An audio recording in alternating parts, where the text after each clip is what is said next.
So guys, jadi seperti yang ada di judul video ya, kali ini aku bakal nyeritain gimana sih experience-ku ngedit full pakai DaVinci Resolve selama 2-3 tahun belakangan. Aku bisa simpulkan di awal kalau ini beneran nyaman banget. Terlebih aku pakainya yang free ya, bukan yang versi studio atau berbayar. Nah, kenapa kok bisa senyaman itu? Sini aku ceritain. Ada beberapa poin. Yang pertama udah pasti free dan legal. Aku ini udah capek sebenarnya. Dulu waktu pertama kali belajar ngedit video, itu aku harus nyari bajakan, crack, dan tetek bengeknya lah. Nyarinya sih gampang sebenarnya, tapi yang bahaya itu resikonya. Nggak sebanding lah sama gampangnya nyarinya itu tadi. Apalagi kalau bukan soal virus dan malware. Karena ya kalian tahu sendiri di website yang kayak gitu itu nggak ada jaminan aman sama sekali. Makanya waktu si DaVinci Resolve ini mulai booming, ya walaupun waktu itu kebanyakan cuma buat color grading aja ya, aku ngelihat ada potensi besar untuk software ini, dan gratis pula. Sampai sekarang lu gratis. Ada yang versi berbayar dan ada yang versi gratis ya. Dan makin pede lah aku pakai ini software. Apalagi waktu itu aku ada job pertama buat ngedit video dan aku berusaha full pakai DaVinci Resolve. Ya sebenarnya biar berkah aja sih, karena resmi dan legal,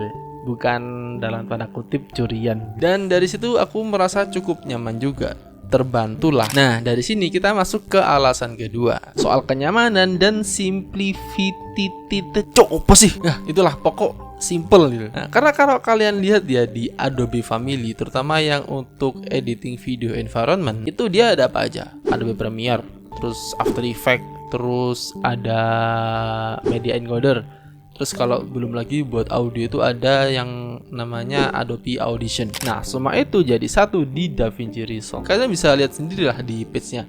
Di bawah ada untuk cut page, terus ada edit page, ada juga buat tab untuk coloring, ada yang sendiri buat effects, dan ada juga yang buat rendering atau encoding. Jadi nggak makan banyak RAM lah kalau misalkan mau ngelink ke sana sini. Kan kalau di Adobe kan kalau misalkan dia ngelink itu harus buka software yang dilingkan. Misalkan aku di ngedit di Premiere ngelink ke After Effects dan ke Adobe Audition, itu harus ngebuka semuanya, yang mana itu bikin RAM jadi full. Makanya DaVinci Resolve ini friendly banget buat yang RAM-nya kecil ya. Walaupun untuk editing sih sebenarnya disarankan ke 16 GB ya. Tapi dia ini sangat ramah buat RAM kecil. Oke, kita masuk ke alasan ketiga. Makin kesini tuh DaVinci Resolve kayak makin makin oke gitu, makin kayak lebih baik lagi. Apalagi sekarang yang di seri 20 ya, DaVinci Resolve 20. Hal yang paling aku suka itu tempat buat editing curve itu dia udah kepisah gitu, nggak di satu timeline yang kecil itu, nggak, dia udah ada sendiri. Masih di edit page tapi lebih enak gitu ngeditnya. Kayak kalian itu ngedit speed graph atau graph di After Effects ya, tapi dia itu ada page-nya sendiri. Jadi lebih enak gitu, nggak kayak dulu yang harus ngedit di timeline kecil itu. Jadi kan enak kalau mau buat velocity dan sebagainya. Nah, alasan berikutnya ini umum banget ya, apalagi kalau bukan soal color grading. Gimana ya? Aku sendiri juga udah lama sih nggak pakai Premiere dan kawan-kawannya itu. Dan aku ngerasa dulu color grading di Premiere itu kayak apa ya? Dalam tanda kutip ampas gitu.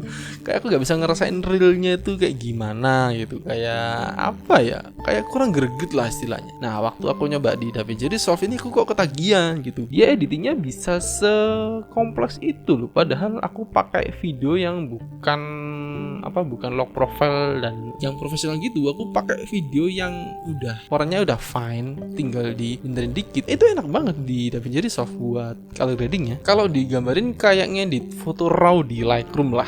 Walaupun agak berlebihan sih, tapi emang kayak gitu. Aku bisa ngedit untuk shadow-nya sendiri, bisa ngedit untuk highlight-nya sendiri, bisa milih warna sendiri secara secara gampang gitu. Ngepick color itu gampang di DaVinci Resolve. Enak banget lah pokok. Terus apa lagi ya? Sebenarnya masih banyak banget ya alasan-alasan kenapa aku sampai sekarang masih bertahan dan kayaknya bakal bertahan cukup lama ya pakai DaVinci Resolve selama dia gratis. Tapi untuk 4 alasan tadi udah mewakilkan lah secara garis besar. Oh ya, buat keluhan sih sebenarnya cuma ini ya, beberapa efek yang harus berbayar atau pakai yang versi studio. Sama aku berharap sih kedepannya ada auto subtitle juga, karena selama ini aku ngeditnya sih udah full ya di DaVinci Resolve. Tapi untuk auto subtitle aja nih, itu aja aku masih butuh CapCut. Aku berharap sih di DaVinci kedepannya ada ya, walaupun terlalu berlebihan ya. Cuma berharap ada ya, walaupun di versi studio juga gak apa-apa, pokok masih satu aplikasi lah. Oke, mungkin itu aja sih yang pengen aku ceritain soal experienceku pakai DaVinci Resolve buat ngedit full selama 2-3 tahun belakangan. Kalau kalian gimana? Ada experience yang berbeda gak? Atau mungkin sama kayak aku? Tulis di kolom komentar ya. Oke, aku Valon Bintang. Jangan lupa subscribe kalau misal kalian suka dan tertarik. Kalian bisa like video ini. Dan sampai jumpa di video selanjutnya. Bye.